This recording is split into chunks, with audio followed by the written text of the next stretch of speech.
We are live, ladies and gentlemen, in Adam's studio. It is currently Canadian winter. It's very cold in here, so I'm going to be wearing a jacket this whole time. Yeah, I haven't been painting in here, so I kind of keep the door closed and the heat off. Oh yeah, it's a bit chilly. Uh-huh. What are you eating there? He's eating a fat piece of cake. Mm-hmm. I say fat because it's probably 70% made of fat. Yeah, it is. So you gotta burn fats when your room is really cold. That's the only way to stay cool. And it is fucking cold in here, right? It's cold, man. I gotta put something on the floor so my feet don't freeze. Yeah, man. I think I'm gonna put some shoes on. Okay, I don't have shoes, but I'll just hoist my feet in the air and we'll get this going. This is Arty Time, episode 26, ladies and gentlemen. Can you believe it? We've came this far. Adam has been painting, stopped painting, and painted again. Now he's back with this painting behind us. You've been crushing it lately. You've made like 20 paintings. Alright, we're having some serious technical difficulties, y'all. But we're back. Maybe it was a software update. Maybe we have to update this phone that you never use. Maybe. Could be. Alright, so you have a package that you want to open live on air? I do, yeah. I actually got a package from an artist who I ordered this painting from a while ago. There's 2 paintings in here that there's supposed to be. Tell me about it. Well, I was super excited. I've been wanting to commission a couple of paintings from this artist for a while. Oh, they're commissioned? Uh-huh. Okay. What'd you tell him? Pardon? Specific colors? What'd you tell him? Yeah, mostly I kind of said, like, I bought other pieces from him. So I said I want 2 smaller pieces to go on either side of the bigger one that I bought from him.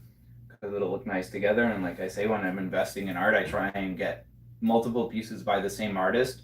Because it always increases that, like, either go for as big a piece as you can afford by that artist that you really like their work. If you can't afford something really big by them, it's better to try and collect multiple smaller pieces that make a nice arrangement on the wall together. So in this case, that's kind of what I was doing. I was buying 2 smaller pieces to complement the larger one that I got. So, but it took a long time to ship them to me. And does this ruin some of the effect that you have right now? Well, I gotta be honest, like, I'm opening them here on Arty Time, so that's awesome because I'm excited to open them live on Arty Time because I haven't seen them in person yet. Mm-hmm. So that brought the excitement back. But if I wasn't here with the box on Arty Time and I just got it and was opening it on my couch, like, it's been a while since that initial purchase and he finished the paintings a long time ago, and it just took a long time for them to get here. We spoke about this on the last Arty Time, episode 25, that if someone buys something from you, it's best to ship it as quick as possible because then you can give them that instant satisfaction that is lost on an online sale. When you go and buy something in person, you get instant satisfaction, and there's a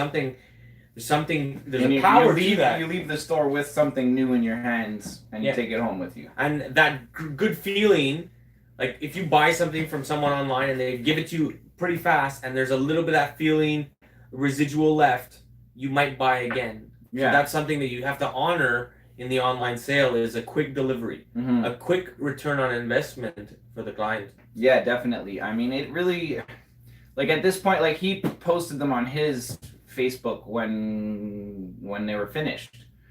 And then, I was looking forward to post them again in a week when I got them, but it took him a month to get them to me. So now it's not going to be that he posted it and then I tag him for doing a good job with my custom art that I hired him to do, hopefully getting him more custom jobs, because you get that, because some of us, like, I have some of the same fans and friends he does. So since we have common friends, chances are more of those common friends will actually see those 2 posts. The one where he put and the one where I say I got them in my hands and it's awesome and it was a great experience. Yeah, that's the 1-2 punch. It's a little bit more powerful than the jab, extended weight jab. Yeah, and I'm opening it on Arty Time. I'm super stoked on this. But after Arty Time, I don't know if I'm gonna take the time to take a picture of them and post them and shout them out, because I have other things in my mind going on. This was a month ago that these were top of my list on my mind of exciting, cool things happening. Now it's top of my mind right here, right now. But on Facebook and whatever, like I got this big painting behind me that I'm almost finished, and I'm probably gonna want to share that first. And then I also ordered some pendants from a guy. Like I've ordered other things from other people I want to shout out too. What do you think about his packaging? Well, I mean, he spray painted the box. He literally took the time to spray paint the box like green. Yeah, and I'm pretty sure it's stenciled too. So I mean, it's pretty cool that it arrives with kind of a custom box. But if I didn't, like, again, it's something that because I know who I bought it from, I know it's him that stenciled this. If I didn't, I might just think it's like a random used box. Anyway, you think it's just stencils? I'm pretty sure it's stencils. But here's the thing I'm a little concerned about. When I shake this package back and forth, oh, there's some movement in there. There's a lot of movement in there. When I say I send paintings, they don't move. Now I don't know how they're wrapped inside here. My concern could be totally unwarranted, but we're about to find out live. We're about to find out live. Yeah, so now we're about to. I guess here we go. Here's the packaging on 10. Is it cotton canvas or wood or what's going on there? I believe they're cotton canvases. They're cotton. So. Okay. Now we're gonna give this a rating on 10 for packaging. The better you package, the cheaper the shipping is, ladies and gentlemen. If you didn't ship before, that's just the truth of the matter. They check the dimensions of width, girth, and height. All right. Well, they seem to be fairly well packed with a bunch of sparkly. Oh no! Yeah, no, I forgot. I also ordered some prints from him. So. Wow, with the glass in there too? Mm-hmm. Is that glass, you think? Yeah, wow. I don't know if it's glass or if it's... sounds like glass. Well, I know. I asked him where he gets these frames. So I know where he gets these frames. But it's cold and it's making that noise. I feel like it's glass. Yeah, so yeah, these are some awesome prints. It didn't break, so... Hey, you have two of them? The same one? Yeah, I guess so, eh? They are the same one, aren't they? Very glitchy. How come this one has these white marks and you don't? I don't know. I guess they're uniques? I don't know. Yeah, let's see. Or it's got scratch? I don't know. It looks like a printing error to me. Yeah, it's the roll. It's the rollers on the printer. That's what I would guess, but I was... This one's awesome. I'll be honest, he releases prints fairly often, and I try and scoop them up when he does, because I know what it's like to invest in a run of prints and try to make your money back on them. And I figure if I end up with a whole bunch of these little prints by him, it's, again, something that's not too expensive for me to spend my money on, and having a collection of many of them is better than having one. So, you know, once I started buying a couple from him, I said almost every time he releases one, I'll grab one. He doesn't charge, you know, they're $15-20 or something like that, shipping included. They come in a nice little frame. Like you can hang that on the wall. It has thing in the back so that it can be hung right on the wall, and it has. You paid $20. I guess you already bought things, but dude, how are you paying $20 for this? You're gonna lose 10 in the ship. You're gonna lose 2 in the frame. You're making not even $10. Well, I mean, he's also not usually shipping them across the border. There's a whole other thing, is if you live in the USA and most of your clients are in the USA, your shipping is way, way, way cheaper than me and Germs. Okay. Way cheaper. Like so he can ship that for probably $250 in the States. Yeah. Oh, wow. Okay. Good for him. Right. So here's the reveal. Oh yeah. I would also be worried about shipping glass, but that's up to you. I'd rather the cotton, baby. Here we go. That's a pretty beautiful painting, I gotta say. It's awesome, especially that he hit those fine lines on that little canvas. Yeah, that's kind of a big part of his style, and I asked him to kind of make me two that not exactly identical, but that kind of go together. So, here's one of them. And here's the other. So they're pretty similar. But if I'm not mistaken, the patterns of all these fine lines and slightly the colors are a little bit different in the back. The placement of them and stuff. They're the same color palette. Yeah, you don't have this. You don't have this. You're more of a purple. Yeah, here's that one's more of a pink, and this one's a little more purple. But that's kind of what I wanted. I wanted two slightly different ones, but yet obviously by the same artist, and obviously these kind of go with the bigger piece I have, which is hung on my wall with what do I call those? The 3M sticky things, so I don't want to go rip it off my wall. But anyway, I'm super stoked to see those in person. So the artist in question, his name is Calyptus, K-A-L, Calyptus, K-A-L-I-P-T-U-S, Calyptus. Check him out on Instagram and on Facebook and on Patreon. I know he's on Patreon. I'm one of his patrons on there. So check him out. He's cool sci-fi stuff. His art is inspired a lot by visions he's had, different types of visions he's had when he gets migraines. As he told me, he like kind of sees visions and patterns in his head. And some of what he paints is inspired by those. Some of it's from psychedelic experiences in the past and all kinds of different things. But he's a pretty cool dude. I met him a couple of times at Cosm. So slow fucking shipping aside, I'm pretty stoked to support you, Callie. Keep up the fucking amazing work. Yeah, really good stuff. And speed up the shipping, bud. Yeah, so, heed our warning on episode 25 and now 26. Return on investment and shipping, it's just a really important thing when running your own business. All right, there's nothing I'm missing here in the glitter. Awesome. And then good packaging. He colored his own box. He put some stickers in there. You threw in a couple of little sketches. Oh, just sketches? Now that's a sketch. That could be cool though. He put this little back. Well, that was I guess to protect the sketches. Well, it's because they can go in here. Yeah. You can go in here and it could just be a live sketch like that. I suppose so. And that could be fresh on its own. Mm-hmm. Get rid of that one with the printer roll and put an original. That's not a bad idea. No, that'd be a cool one. So look, he colored his own box. He put in some extras. Mm-hmm. He had that glittery paper that's now here on the side that you're gonna use in your pizza boxes. Yeah, I will. I'm guilty of that. When I buy stuff and I get packaging materials like bubble wrap that's not full of tape or like stuff like this that can be reused, I'm gonna reuse it. Yeah, just the gift that keeps on giving. Exactly, and it's recycling. I mean, in its purest form. What would be the point of throwing this perfectly good pack of material in the garbage? Look at his presentation. Look at the colors and the sparkles in that. Yeah, I mean, there's definitely I would kill to have that. That's a good you open it, it's whoa, what the hell? Pink sparkles, awesome. Yeah, no, I agree. I'm impressed with this, Callie. Good stuff. Yeah, good stuff on that. I was not expecting this. I will give his packaging a solid 9 on 10. Yeah, I'm actually kind of impressed. He spray painted the box. I can't give him a 9 on 10 just because of the worry I felt when it was moving around inside the package. That's why I'm not giving him a 10 on 10. Well, that feeling in the pit of my stomach, oh no, these could be damaged. Feeling that movement is which is strange because you have glass in there.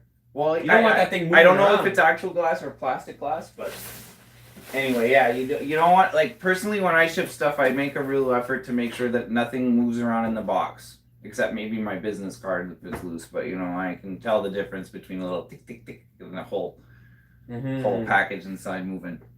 So yeah, I'm excited to hang these up after. That's pretty dope. So who are you thinking about supporting next? I'm not sure. I've kind of been thinking of saving some money up because I bought a lot of art lately.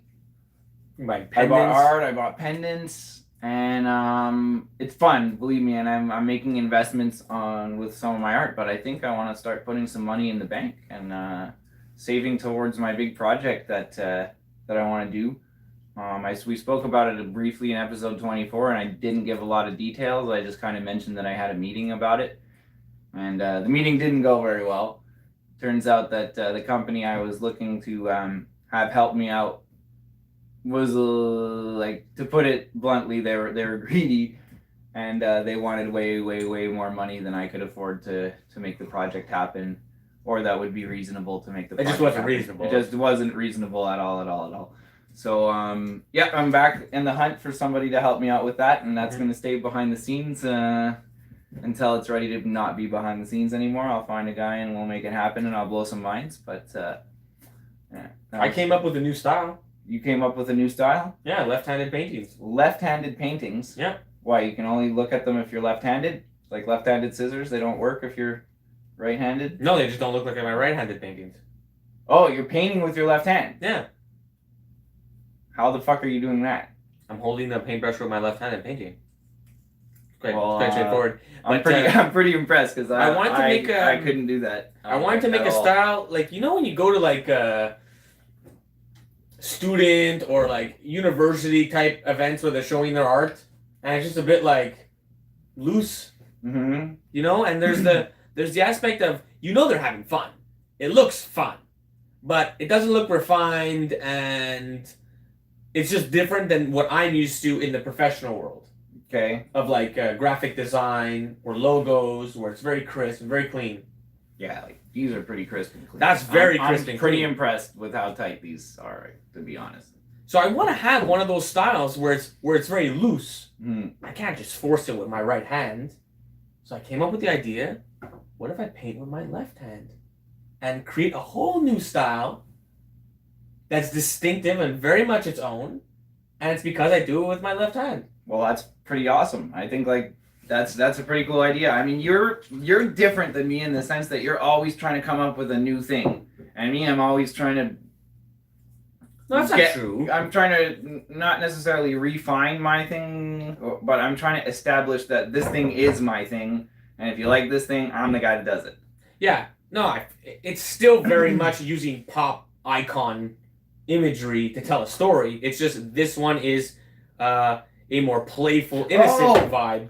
And I forgot you showed me one of these. Yeah, maybe you showed me one. You showed me one of these, and yeah, I mean, my point is I know what my opinion of it was, which was a little.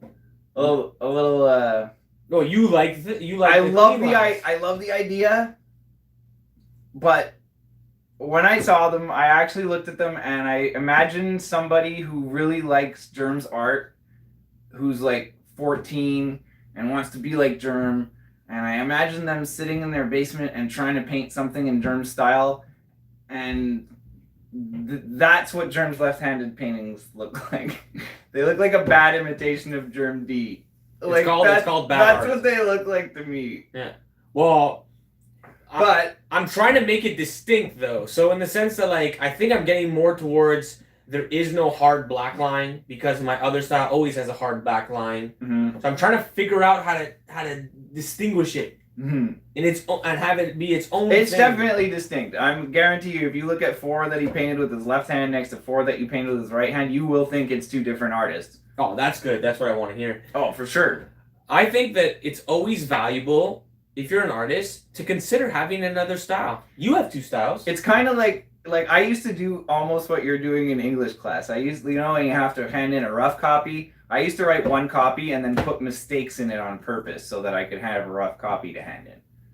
I feel like that's what you're doing with your left-handed painting. Like, you've got this pretty cool style, it's working good, you've got like your experience in brush control down, your lines are straight, like you know what you're doing with the brush, and all of a sudden there's like this, you made a rough copy with your left hand. Oh, I'm definitely, it definitely goes the exact same route of composition, and then I decide, do I want to paint it with my right or with my left, and lately I'm doing my left, and I think in the future it's going to be that. It could always be painted with the right hand. It's just when it gets painted with the left hand, it gets done in a different way. And that's what I'm trying to conceive right now is like, how does the left hand like to paint? And it doesn't have black lines. It doesn't. It does. No, I think I can really gain a lot of dexterity and become ambidextrous. And then when we get to an actual live painting situation, I double hand. And that's where it's going to lead up to, is that I'm going to double hand things. And it's going to be more of a show. Come up with 2 rows. I get that. That's why my guitar has 2 necks. It just show off. I can't play them both at once. But my point is that if you're an artist, there's nothing wrong with having another style. I think there's this weird taboo that an artist needs to stick to a style, and that's a recipe for burnout. It kind of depends. I disagree. I think that all of the artists that are well known and ever have been well known, 9 out of 10 of them have a distinct style that if you look at one of their paintings, you can say that's by that artist. Okay, let me run some names by you. Pablo Picasso. How many styles did he have? A lot, but you can look at them all, almost all of them, and they have familiar things in them. They have familiar way he draws people and familiar curves and familiar... Maybe the Cubism style that he later had, but he was like 80 when he hit Cubism and was really cubing it up. Before that, dude, he did all kinds of styles. Yeah, I'll be honest, I don't know a whole lot of Picasso's work, but all the work that I can think of that I've seen by Picasso all has similar vibe to it. Similar flowing lines, similar, a lot of the curves of a woman's body are in it. Yeah, he's painting like women he's all the more time. or less got women on his mind all the time, and it shows through in his art, like and his signature in the corner. And that's something that comes up in conversations in art business groups and stuff a lot that I've been in, is putting your signature on your paintings. And like Picasso's are usually very prominent, like you see it, it's Picasso. I mean, if you know Picasso, you can probably picture his signature in your mind right now. But like me personally, I made a decision a long time ago not to sign my paintings on the front, mainly because they're mandalas and it would fuck up the symmetry. Once I started this style of painting, I'd already developed my tradition of signing my paintings and titling them on the back. So I just kept doing that with this new style, but they definitely all have my signature and title and a date on them, the year that they're painted anyway. And that's what we've spoken about in other episodes. It goes back to giving your clients provenance. Okay. Andy Warhol. He had more than one style. He definitely had more than one style, but what people want to collect are his pop art where there's several different images with different colors. That's what people think of when they think of Andy Warhol, and that's what they want. I mean, and they're that all or, pop art. That or They're his all Campbell's, pop art, that like, or his Campbell's soup. No, but you're right. The repetition is one of his main staples and styles. But sure, I mean, look, lots of artists did other things. Okay, like I'm not gonna say that like a Picasso did pottery and plates and things like that. Sure, there's people out there that want to say they own a plate that Picasso did, but it's going to be worth $800 when his paintings are worth $80,000.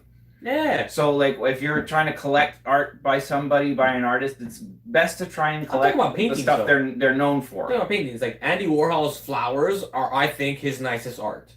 Very different than the Madonna or the Queen or Elvis, which were faces and idols, you know, which I think are one of his most popular ones.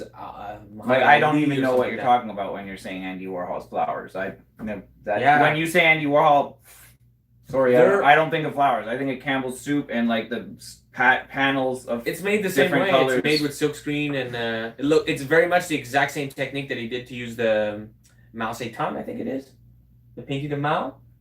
Okay, well. The paintings of Mao and the paintings of Madonnas, it's the exact same thing. It's just a poppy or something like that. Really beautiful. But he uses the same technique. It's just a different subject matter, I would guess. And, you know, there's different styles that he did. Keith Haring had different styles, too. He had the one that you probably know, which is the kid-like one with the stick figures. But he also had the one where it's like a language. There were no stick figures. It's just like lines. Same thickness of line. But he just did patterns forever. And it meant nothing, and like you don't see anything in it. It's just the beauty of a pattern. Yeah, but even black and white. Even the line work, when you look at it next to his kid style, it's still the same artist. Well, because you know. But had I showed you this and this, you would have been like, oh, is that two similar artists or? No, but if you showed me 5 and 5, I would know. Like that's to me, that's what an artist's style is when you show like 5 of this and 5 of something else, the art, you can say that that's 2 different artists. Like, I guess if you showed people 5 of my mandalas and 5 of my non-mandala, these things behind me, you might get a lot of people thinking it's 2 different artists. Yeah, this line work is the same. The texture of your paint is still the same, but nah, dude, it's 2 different artists. And I think you would have said the same thing with the Andy Warhol. Very possible, yeah. Had he not been famous, had I just showed you this and this, you'd be like, oh, those are similar but not the same. I guess my point that I'm trying to make is if you have too many styles, you'll never get known for any of them. It's best to stick with one style for as long as possible, or at least make that the main thing that you focus on. If you're trying to make a career out of your art, if you're doing it for fun and you don't give a shit if anyone ever buys anything from you, then fucking have fun. I think that you can have, I think you can have 2, maybe even 3. You can eventually. Especially if they coexist together. If they coexist, that's beautiful. I think that's. I'll be honest. I'd been working for myself full time 3 years as an artist before I painted anything in this style, and I kind of invented it on the fly. So I waited until I had established myself as a mandala artist, and I had a waiting list for people hiring me to do custom mandalas and things like that. Yeah, dude, I didn't. Yeah, Then I started the other. I didn't fucking come out of left field with a left hand right at the beginning. That would have been weird, you know. Something that you do that's also different than what I do, and what I don't know all the artists who watch us, but you do use characters that everybody knows in your art, which makes it instantly relatable to a lot more people than my art that's all abstract and not just characters, any relatable characters or logos or anything. Any icon, like the Bart had jewelry chain, or chain link. The last left-handed had chain link, which is like bondage. You know, so that was the imagery of bondage. There was 2 TV screens with a clown in it, and it said "TV is hell." Okay. And then you had the Bart Simpson. So those imageries, they all tell a story. That's why I call it bootleg comics, because through sheer imagery, I don't have to write many things. I could tell a story just by placing things in various places like a comic book would. But in North American sense of comic books, there are square panels with 2 faces yakking, trying to tell a story. When you don't really need to do that, the Japanese style uses more symbology to tell the story. So like the scene will start and let's say doves will be flying off a telephone pole into the sky, and you just feel like it's serene afternoon outside.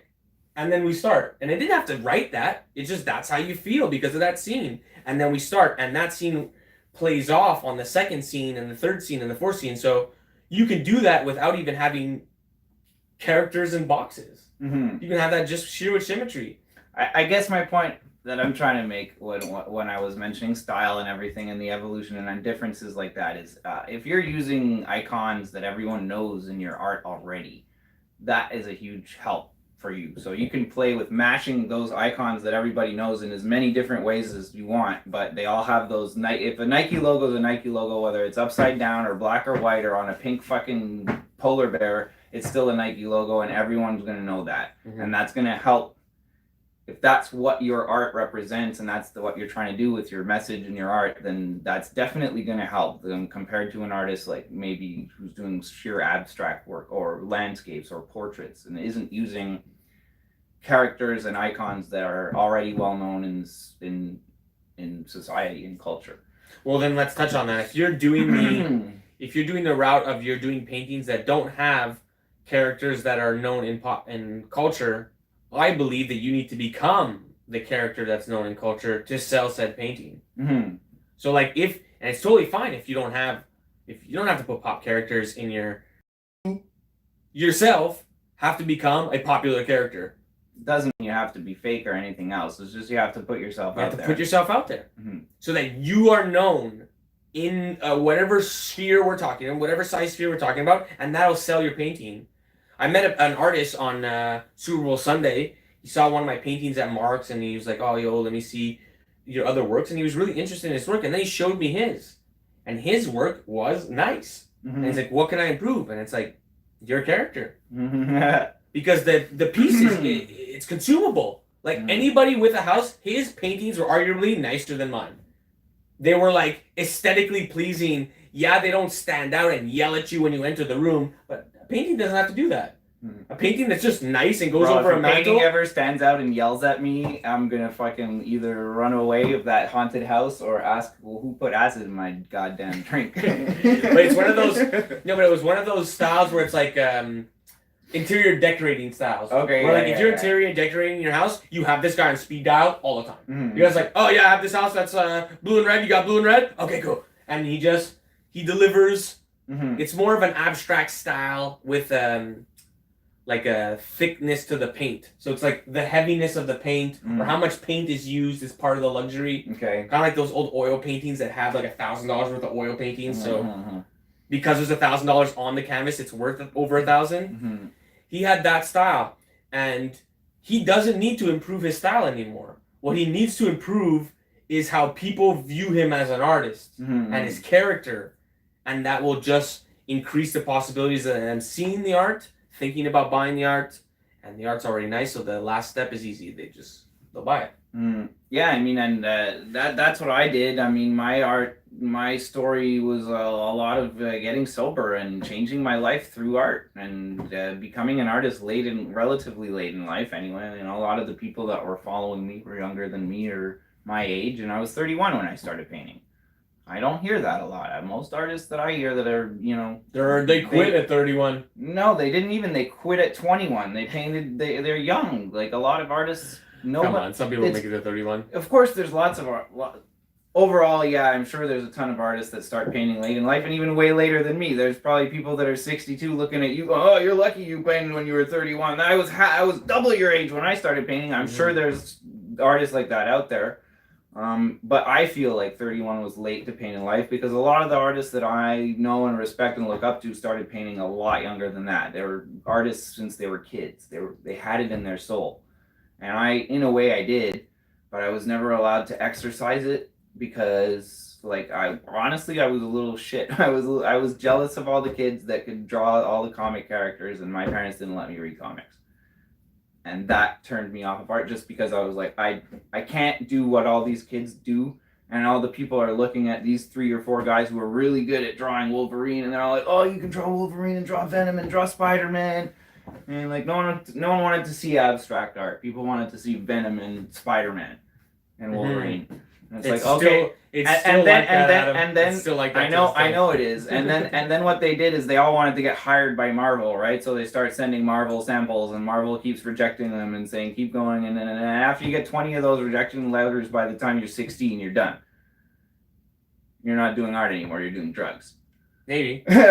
So that's what happens to a lot of people. Music, art, whatever. A lot of people that have that in them when they're younger, they give up. But the ones that don't give up and keep going with it, those are the ones that I was looking up to. The Chris Dyer, the Alex Gray, the Randall Roberts, I found out later, he started painting pretty much at the same age I was. So I was blown away by that. I was like, holy fuck, he's one of my favorite artists. That's amazing. I hope I get to meet him in person one day.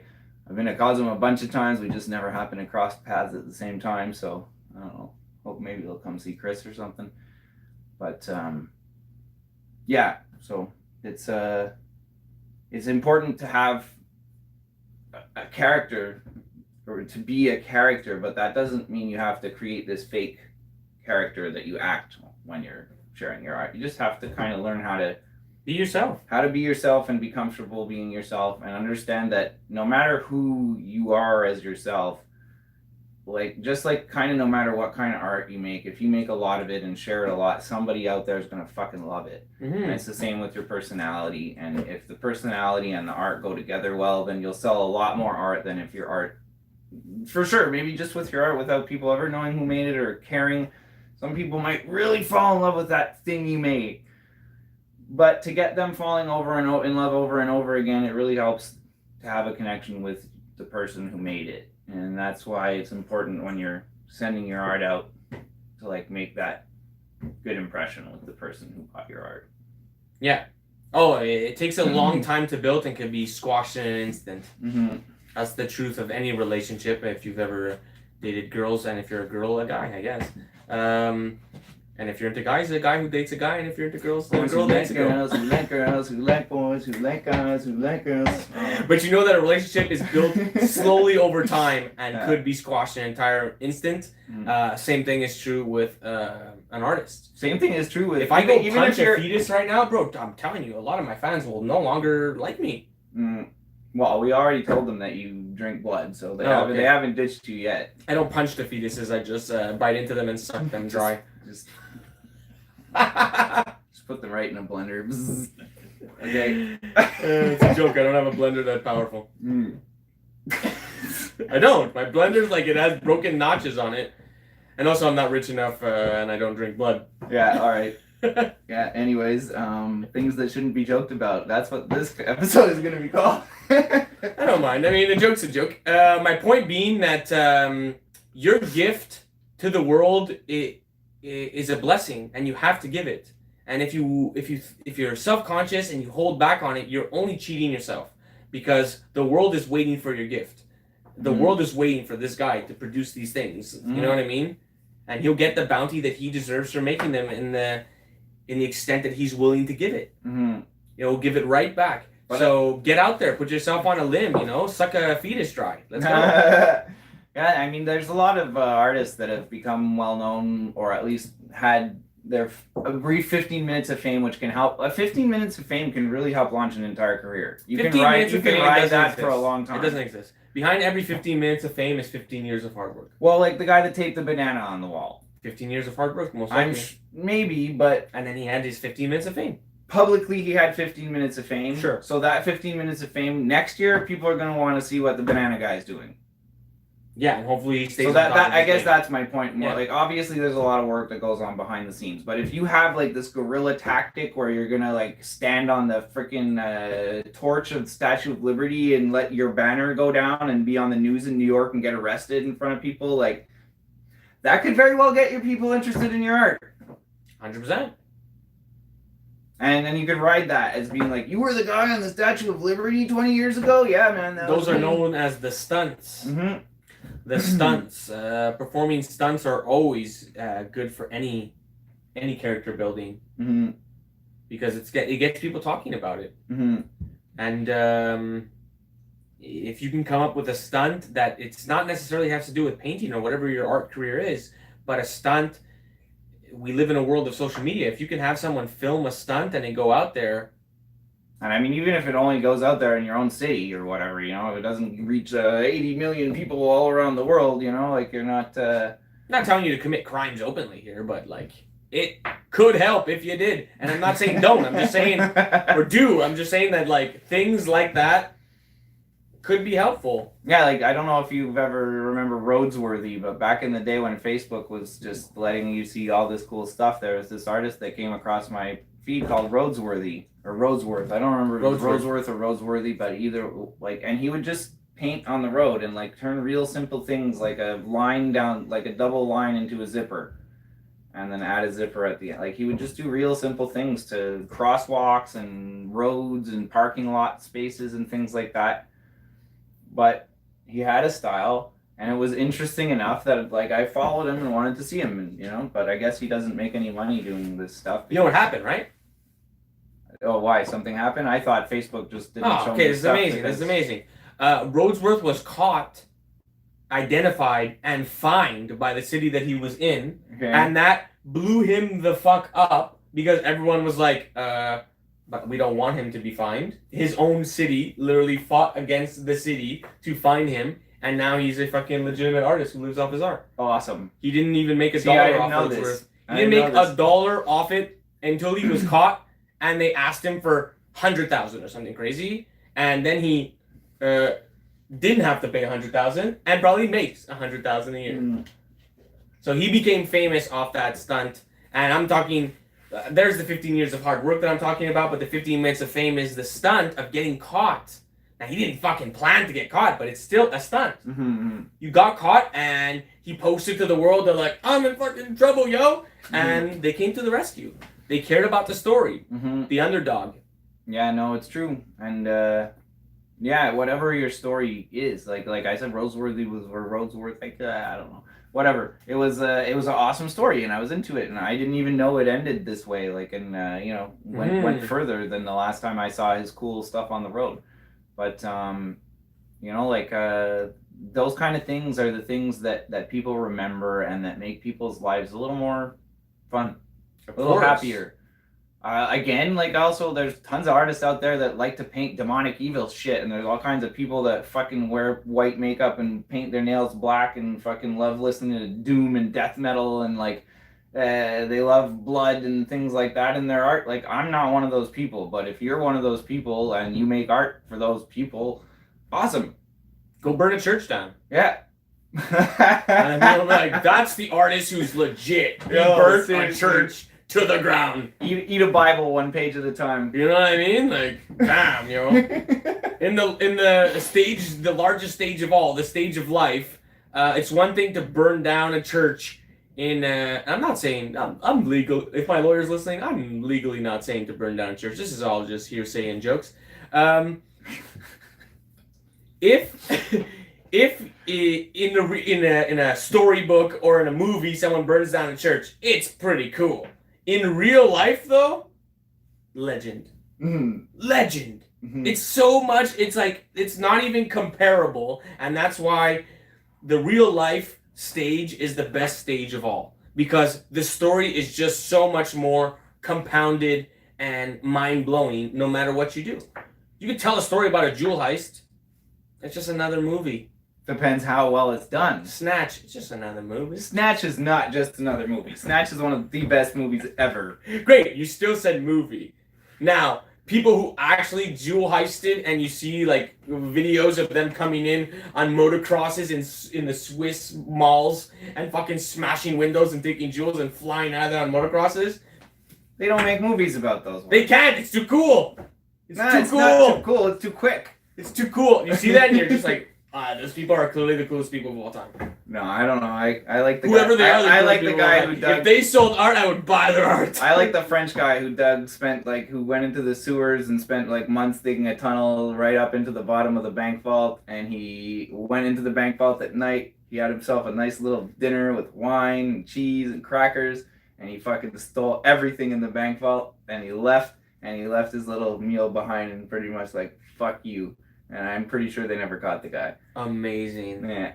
And they get into the that's vault, real. They open the vault. Did they make a movie about it? I think they might have. They clearly did, because he's so badass. Yeah. So again, like, that's the kind of thing, like, if you're going to be an artist, I guess you don't want to that is not get caught. That is, what that guy did is sheer art. He literally thought about having a meal and leaving the meal. Mm-hmm. He fucked you so hard. You came in and you're like, he even had time to eat and have cheese. And wine. He's slightly drunk. Yeah. With our security outside. Yeah, exactly. Giant safe with a fucking 4-foot thick door. Amazing. You know, bang right so through. Hopefully this right gives you a little bit of an idea of what we're talking about. Don't rob a bank or burn down a church, but something's gonna come to mind. If you put your head to it, like, what could I do that would enhance my art? If you do rob a bank and get away with it, and you know, like, you want to throw a little bit of credit to the guys who gave you the idea, you can always reach out. Yeah, we have a PO box too. You know, if you need it to be easy shipping. One of my shticks, to give you an idea, is I paint my face like a clown, and I go in public places as a clown and show my art, and literally do the song and dance of like, look at me, look at this art, because it's so hard to get people to look at your fucking art that you literally have to dress like a clown to get them to look. And they can't unlook. Once there's a clown in the subway system, forget it. The humans don't even exist. There's just a guy. Is he going to shoot us? That's what everyone's thinking. And then I'm just flashing art at you.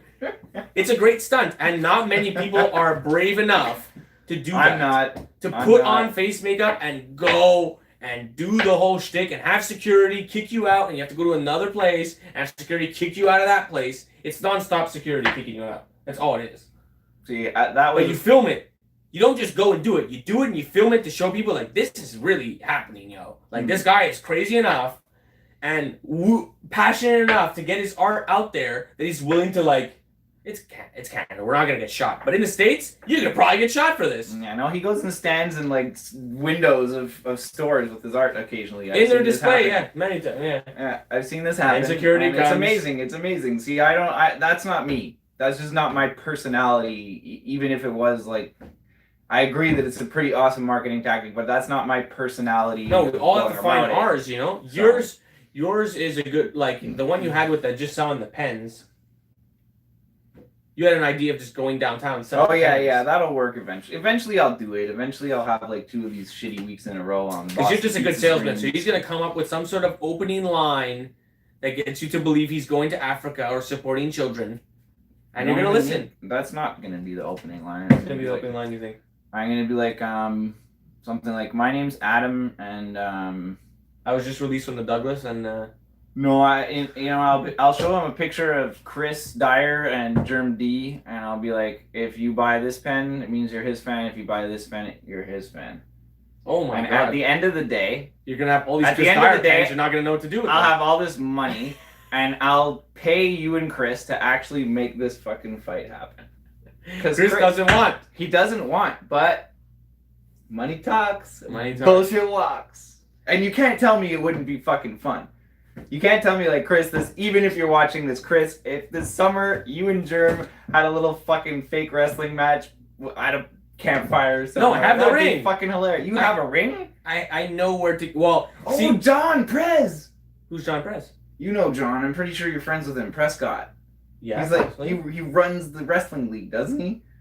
There's many Montreal leagues, but there's also Tava who has a boxing ring. But boxing rings are different. They don't have suspension in the bottom, so it really hurts a little bit more, when you fall to the ground. But I don't know. no, it should be a legit thing. I mean, It'd be fun. Just if you take a joke that far in real life, it's unbelievable. I couldn't believe and this is again the character, the storytelling, the fun stuff. Like our last episode, we were talking about wrestling and what were we?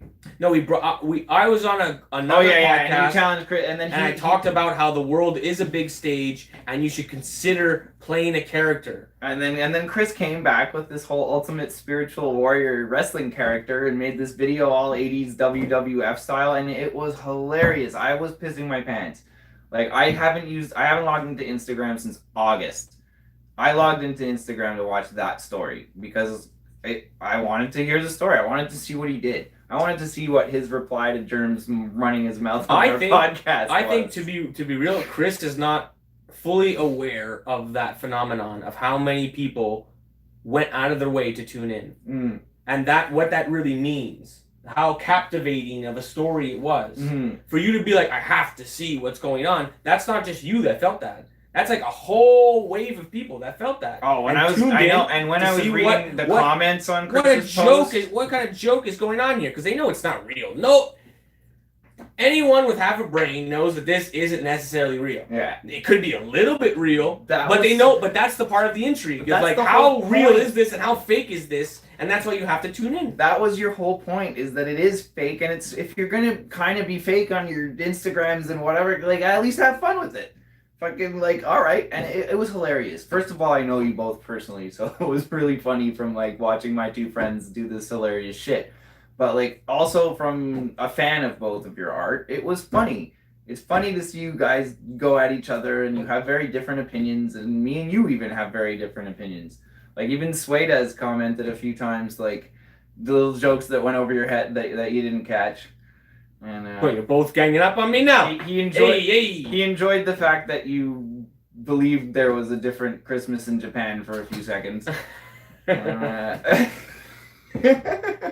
Well, they have the Santa Claus robot. I don't know if it's the same day. It could be a different thing. They're Santa Claus robots. But then again, I've been known to make shit up since I was a kid. I remember in like grade 5 or 6, we had to do like current affairs, like had to go read the newspaper and write a little article about what we read the next day and present it in front of the class. So I made up this story that I forget what song, and Weird Al has a song where he mentions Nazi Eskimos.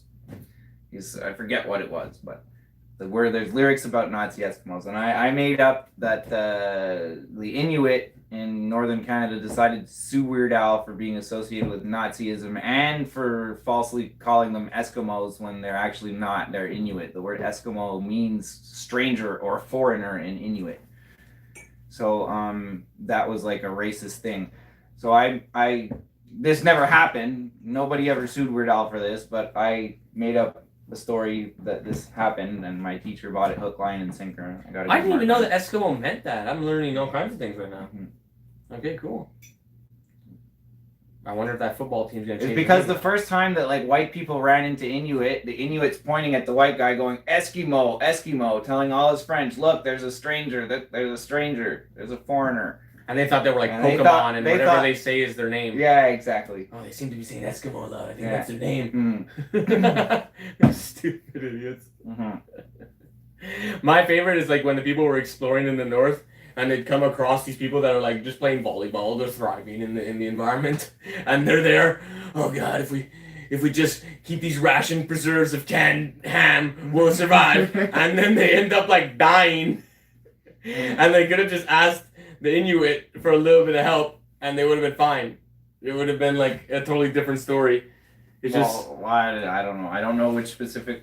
There's one ship that gets stuck in ice, and they're stuck in the ice for like a year, and it's not unthawing, and they're running out of preserves. So they decide was in Antarctica. It's northern Hudson Bay. They're stuck in northern Hudson Bay, and their plan is to like walk it, walk it almost to Winnipeg or like or James Bay, you know. So they're gonna walk it, and there's Inuit the whole time. They met Inuit twice on the route. Inuit even told the other white man where to find their dead bodies. That's how much they were seen by Inuits, but they didn't have a good relationship, so they didn't ask for help, and that's it. You keeled over and you died, and they were fine, and they lived their life till a ripe age of whatever, 60 or 80 or whatever they lived till. So it's just like, I always thought that was funny that two humans could be in the same place and one could just keel over and die after a couple months, and the other one's there for 60 some odd years. And it's just a sheer matter of knowledge and camaraderie and well, being nice it's to also each other. being growing up in a certain climate and not growing up. Like I couldn't survive in a desert very well or in a jungle. I have certain survival skills. I went to scouts for a long time, but if you drop me in the middle of the desert and I don't know which way to fucking walk to water, I'll probably die. Oh, I'm sure the desert is much like the Arctic. Except the opposite. But in the sense that there's nothing. Yeah. There's no plants, there's no animals, so good luck. There are, but they're like hidden. Yeah, you have to be one with the land to find them. Anyway, that's the whole idea: is be one with your audience to find the sales. No, yeah, true that, and think outside the box. You know, like I don't really think the wrestling thing's gonna go down. Like he thought outside the box. He painted the outside of the box. Yeah, I don't think the whole wrestling thing's gonna go down, but I have a plan anyways that involves. I'm pretty sure at one point you and Chris are gonna be in costumes, fake wrestling. It's in the stars. It's already like pretty much guaranteed to happen at some point. I would hope so, but I'm not holding my breath. I have a plan for that kind of act on my own, and I don't need to be dependent on another person being in or out what I think is a good idea. So I'm going to go on my good idea, and if someone wants to join me down the line, they can, but I'm not too stressed. I know that those kind of larger-than-life things are important, and I'd like to definitely drop an elbow on someone in the ring and have it be part of my storyline, because it would just be absolutely, you wouldn't believe it, especially the build-up that I'll have to it. You'll think I'm joking the whole time, and then all of a sudden I'll be in a ring and I'll actually elbow drop someone. I'll just fucking find a league in Montreal and elbow drop their ass, and that'll be that. And I'll have to take some lumps too, but it'll be worth it for the joke. Yeah, me, I won't be doing any of that. I'll be sitting here like I'm gonna be the Mean Gene Okerlund, just like commentating on everything. Oh, I'll go, but I'll just sit back and comment, and I'll be like, "Oh my god, look what Germ's doing! Holy fuck!" Arty Time live. Yeah, Arty Time. Arty Time Warzone. I'll get some of those big headphones, and like we can have like fake chopper sounds playing in the background. We all grew up with like art and TV go hand in hand. Look at that, Charlie up in the trees. He's coming right for us. Our art has been mixed media to a large extent, and it will be in the future as well, and we need to play into that. Yeah, I guess because you blew up on social media. You know, I did, and if you can find a way to also have the same effect in person, then you have two areas of growth. But back in the day, they only had fucking in person. Salvador Dali is one of the greatest examples if you want to research someone who was absolute maestro at doing it in person. He'd always come into a place like he's the cock of the walk. There's stories of him like, no, hold on, I'll pay for this dinner. I have so much money. I'm Salvador Dali. I'll get everyone's dinner. He literally doesn't have any money and has to clean the dishes at the fucking restaurant for a week because he didn't have the money. But he's not gonna tell the other guys that. Yeah. And then it builds them up with like, oh, he must be a big success. And then they talk about him with that tone to other people, and it continues the vibe. He was a great magician at that. Of the stage of life, he'd exit stage right, and he'd do some things to make the whole thing work, cleaning dishes if he had to, but on stage it always looked amazing. So I mean, like I'm excited with what kind of things I'm gonna be able to do and come up with in the future. I'm kind of been in a little bit of a hibernation mode lately, and I got a big project and a plan that I'm slowly working on in the back, but I hope to be making art and sharing our art for 30, 40, 50 more years, and who knows what's going to happen during those times. Who knows if I'll invent another style or start painting with my fucking left hand or your feet. Start fucking wrestling with famous visionary artists. You know, but what's interesting is like I consider this like there could be a style where you put you come into a room and it's canvas everywhere. Okay, so you have rolls of unstretched canvas everywhere, and you're in some clothes that you don't necessarily care about, and you go ham crazy on all three of these, like punching them and kicking them and putting your hand in a bucket of paint and slapping the paintings. If you film that act and then after show the result, please use some finesse at the end and make it look nice at the end, because there's a show, but then there's also the added showmanship. Now, see, this is a big thing for me that I fucking hate doing, and that's why you don't see me posting stories and anything. I hate video editing. I don't enjoy it. I don't find it fun. I don't find it interesting. I know it could be very valuable for me, but that's not my personality. Yours could be a time lapse, a GoPro fixed, and you're always painting on the same spot. So right, you would just turn on your GoPro. There's the thing. I'd have to remember to turn on. Yeah, but you turn on your GoPro, and you'd be. It's not part of my. You wouldn't want to do the edit. I understand you wouldn't want to do the edit, but if you turn on your GoPro and did mandalas, I think you'd blow a lot of people away, because the creation of the mandala, it's like the growth of a flower, and that video content helps sell your art. So it's just keep that in mind. The show is very important. That's why I was talking about beating a canvas and slapping a canvas. That act is not gonna make a nice canvas. That act gets people to fucking watch and be like, hey, are you for real right now? And actually like consider the fact that you're doing this. And then showmanship, behind the scenes when the camera's off, you fucking make it look nice, and then you show it. And then people are gonna think that the whole act of you going crazy led to that painting, which is magic. Because you don't have to tell them that, no, then I actually stopped and did the strokes that I need to do, and that really was just the background. But they'll never know. And it'll be intriguing and interesting, and that's part of the art. And that definitely is art. Well, and like I love the way Germ thinks big and goes big, and it's explosions and crushing and destroying and elbowing and like all these metaphors about like destruction in his thought patterns. But like there's also, your show could simply be like, you like Dungeons and Dragons, and like you sit there and talk about Dungeons and Dragons while you paint, and like there'll be people that'll love that and follow along, and you don't need to blow shit up or fucking unfurl banners off the Statue of Liberty.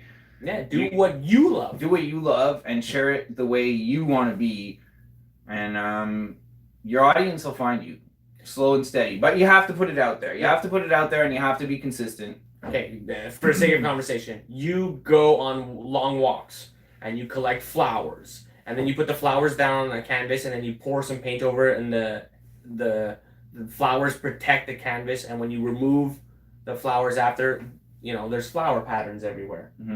You could film the walk and the discovery of those flowers and stuff like that, because it's part and parcel with the art.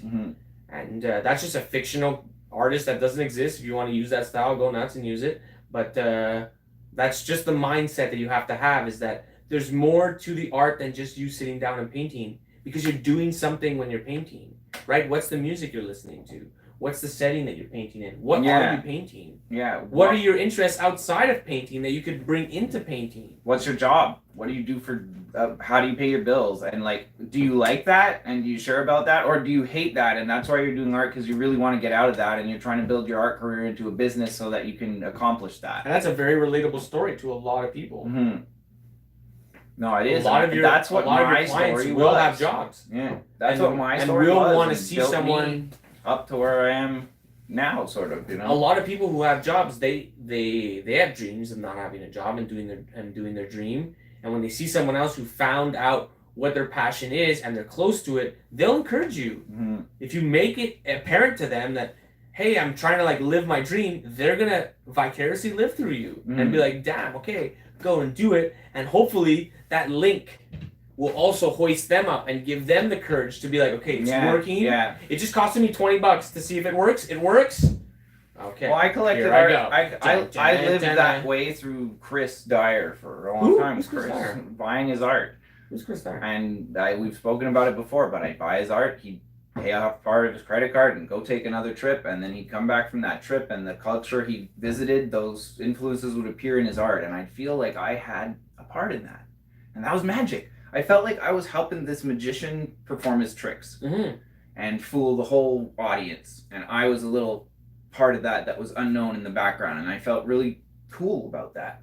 But I loved. You were literally part of it. I love showing people his art because, like, it was not a lot of my friends or anybody who knew me collected art, or they weren't into art, and it was a weird thing for me to be buying art. I didn't grow up in Colorado following service for a clothing company.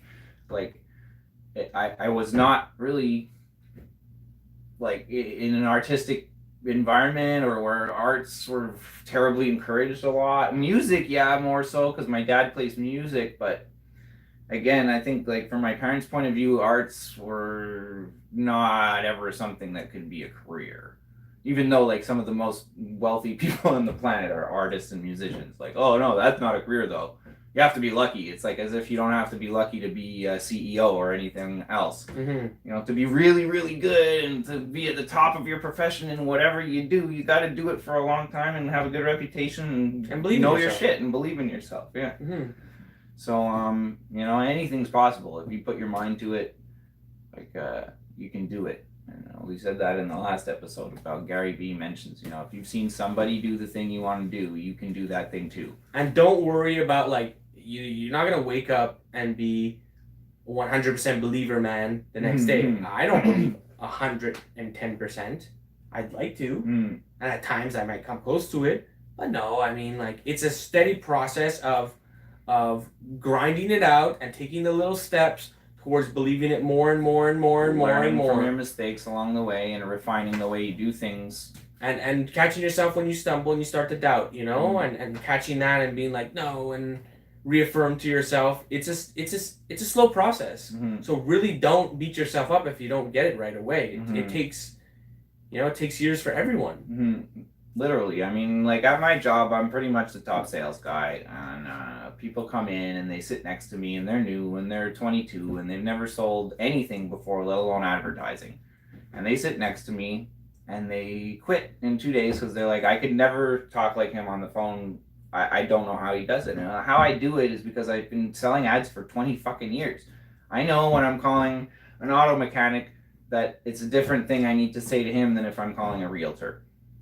Whereas, but also, you know that that they could pay out, and that's a different tone of voice too. When you know that there's actually, I'm talking specifically more like what, like a new person. Just the experience you gain from having done something for a long time. Yeah, but I'm talking about a new person they're not even aware or they don't believe necessarily. They see that there's an office and they know that money comes in, but I don't think they believe 100% that they can close and make a deal on the phone. It's more that they think that everyone that's better than them was like that right from the beginning. And they're like, oh, I'm not like this, I can't do this, I'm not like this guy who's an expert and has been doing it 20 years longer than me. I better quit, it's only my second day, I'm not that guy. And it's like, we know you're not that guy, that's why we're training you. It's like, if you're an artist watching this, like, you're that guy. You could be the guy. You could be a girl. You could be way bigger than me or Germ or Chris 100%. Dyer in 100%. Like 3 months from now. You know? I think it takes a little bit longer than 3 months, but when's the next Art Basel? You could. Who knows? You know, if someone could. If you're gonna be bigger than everyone, then you totally could make it in 3 months, right?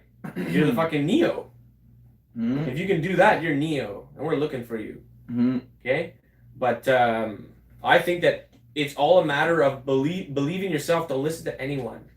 Especially not your friends and family. They're the ones who will shit on you the most at first. Yeah, true say. Okay, like, one of the biggest advices is if you have a dream, keep it to yourself. Or share it with people that are already living that dream or, like, that have that similar dream. Because in the beginning, you keep it to yourself. I don't know, man. In the beginning, when I needed, personally... Or if you have a good friend, fine. Personally, like, I told Chris and stuff, and he encouraged me right from day one. Yeah, but so that was cool. Someone who's on the path. But I'm saying, like, people have the tendency to go and test the waters and go tell the world their plan before they even execute step one. Yeah, and then everyone keeps poo-pooing and attacking and putting demons of doubt in their mind, and then they don't take step one. Yeah, no, exactly. So you shut your mouth, you take the first step, and you don't tell anyone your fucking plan. Mm-hmm. That's the rule of thumb. Yeah, no, I mean... Now, if you have a good friend like Chris, fine, fucking disregard what I say, but the truth of the matter is, it's better if you believe in your heart that you can do it, then why are you asking people? Mm-hmm. What are they going to tell you?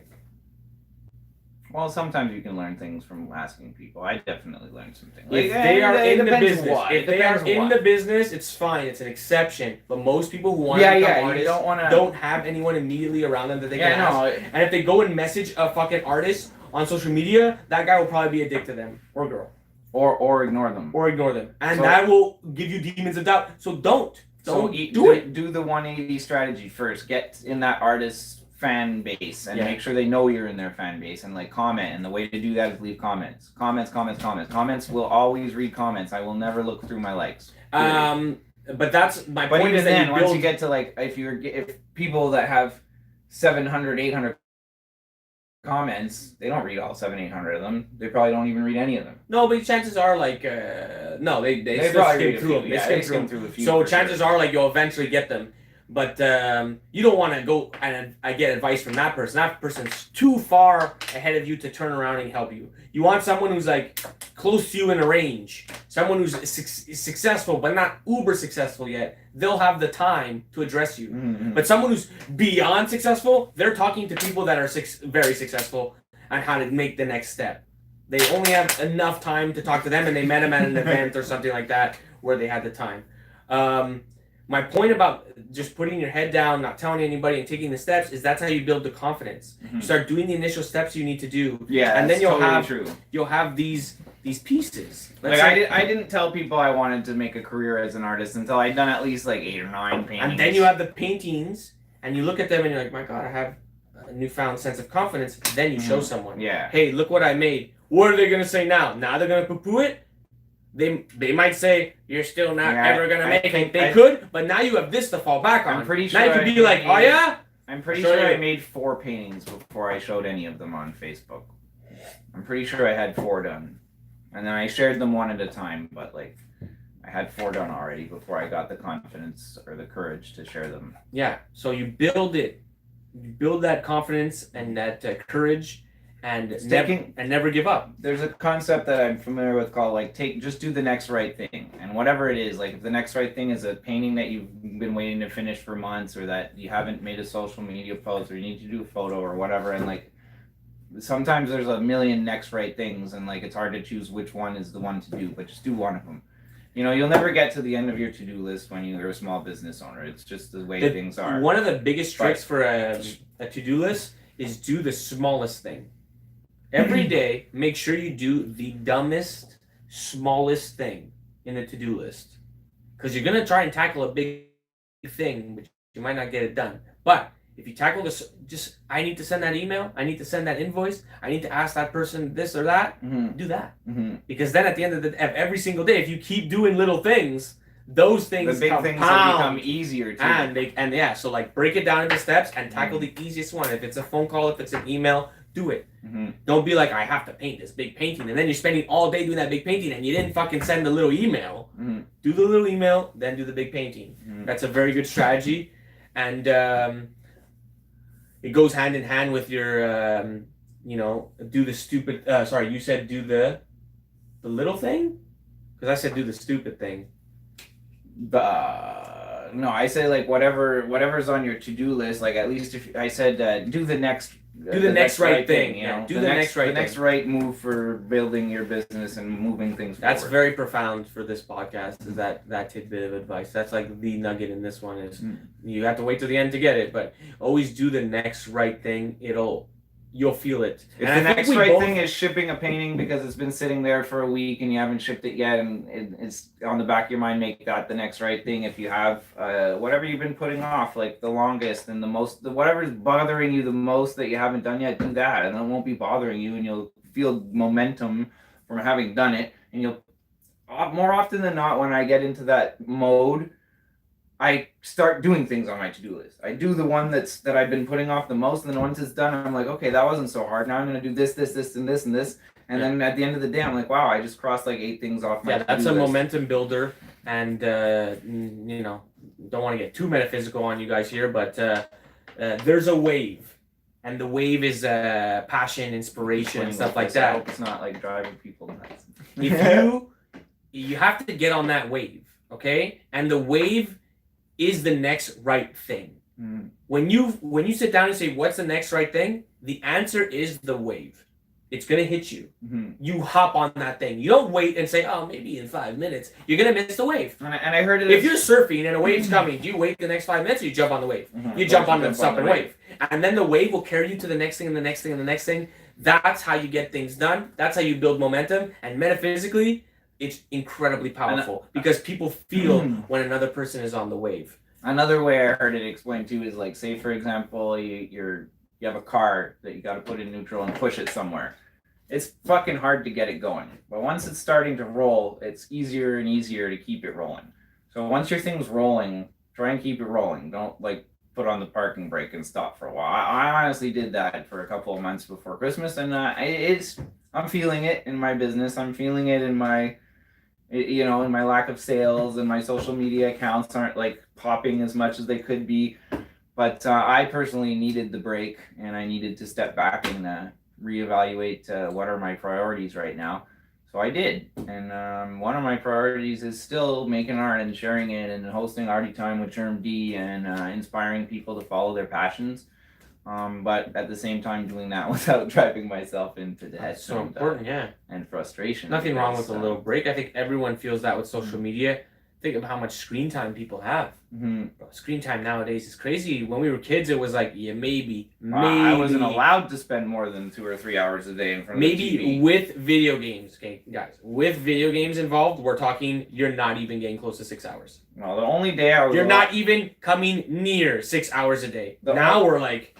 Bro, people that are almost 20 hours a day. It doesn't make any sense. I was literally only allowed to watch TV 3 or 4 hours a day on the weekends when I was a kid. Maybe a little more. I feel like I didn't watch on the weekends. I feel like I played outside more on the weekends. But like weekdays after school, I know I watched The Simpsons. I could have been an hour there, and then at night I might have played video games. But I can't play video games, and my parents, you know, wouldn't let me play for too long until I got into my later teens. And then, yeah, me too. When I was a kid, it was go outside and play. There was like even Nintendo games. Like I remember when my dad bought me a Nintendo, my mom gave him shit. Yeah. My mom was like, our kids are not going to be couch potato video game addicts.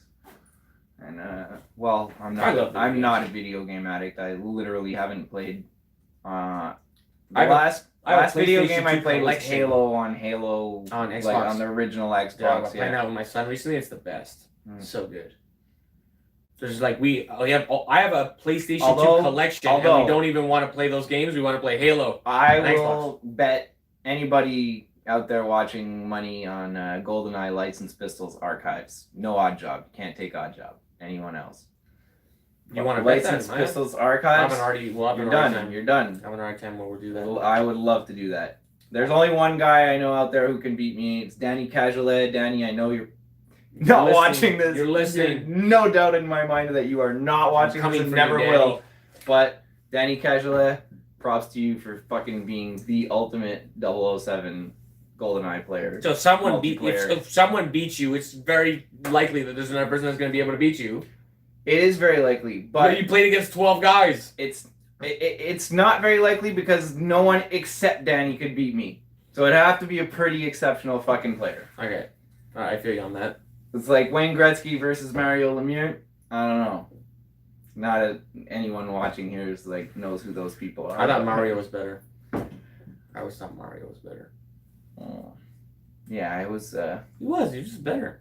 He's faster. He's bigger. He scored definitely goals. bigger.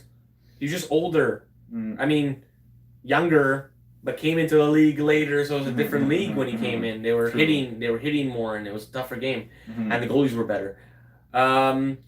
Do one thing, the smallest thing, jump on that wave, ride that wave. And I think we both paint like that, right? You just wait, until the next color pops into your head. Yeah, like I don't force it. I'll step away from my canvas a lot when I'm painting because like I just hit a point where, especially in this new style, it's weird. It's much faster to create this new style because there's less filling in and all that stuff. But I still stand there and stare at them for a while, especially when I'm putting in the creatures and features. So like I don't know what I'm gonna do. I'm gonna have to stand there and stare at it until it pops into my mind what I'm gonna do. I think that's one of the greatest ways to paint because there is no such thing as an artist block in that world. It's like you're just gonna do the next right thing, and if it's a mistake, it's a mistake. But eventually, that's at the beginning of a style. Once you're adept with your style, there isn't a mistake because the next right thing won't be a mistake. Yeah, no, because you already went through that. I don't really make mistakes in my art. I might like drip a paint. I might drip on. No, but in the beginning of the style, did you not like before you came up with an arrow and stuff like that? No, it was always it always made sense to you. Always made sense to me right away. Yeah. Like as I made more of them, it became more clear what this style was. But yeah, that's what I mean. Yeah, that's what I mean. Like I'll be honest, more vocabulary for it. I needed to make like 10 or 15 paintings in this style before I was able to explain it to people. But then, like, I didn't clearly see what the inspirations were. I didn't know how to explain it to people. Mandalas, I knew how to explain it to people. It was a spiritual thing. They all start in the middle. After that, the possibilities are infinite. That's why my logo is Nexus, because there's a nexus point in the middle with infinite possibilities after. That was easy to explain to people. But this thing, I didn't know what it was. I didn't even know what it was. It was like this thing I channeled, sort of. I don't want to say it was channeled from like a being or whatever, but it wasn't planned. It kind of just came together. I decided to make this style that was not symmetrical. So once I made one, knowing what I know about developing a style of art and finding collectors for it and that thing, I wanted to make a second one similar. So I took some elements of the first one and repeated them in the second one, and so on and so forth until I had 10 or 12 paintings that looked similar enough that you knew they were by the same artist and they were the same style. That's what I was aiming for. And then when I started stepping back and looking at them, I kind of realized, like, man, these look like video game levels. And then the story came to me to be able to explain it to other people. But I had to make quite a few myself before the story came to me. That they're like, I basically approach one like I'm creating a level of a side-scrolling video game where each one has to be different, like a different level. But if you look at a bunch of them, you can tell they're from the same game.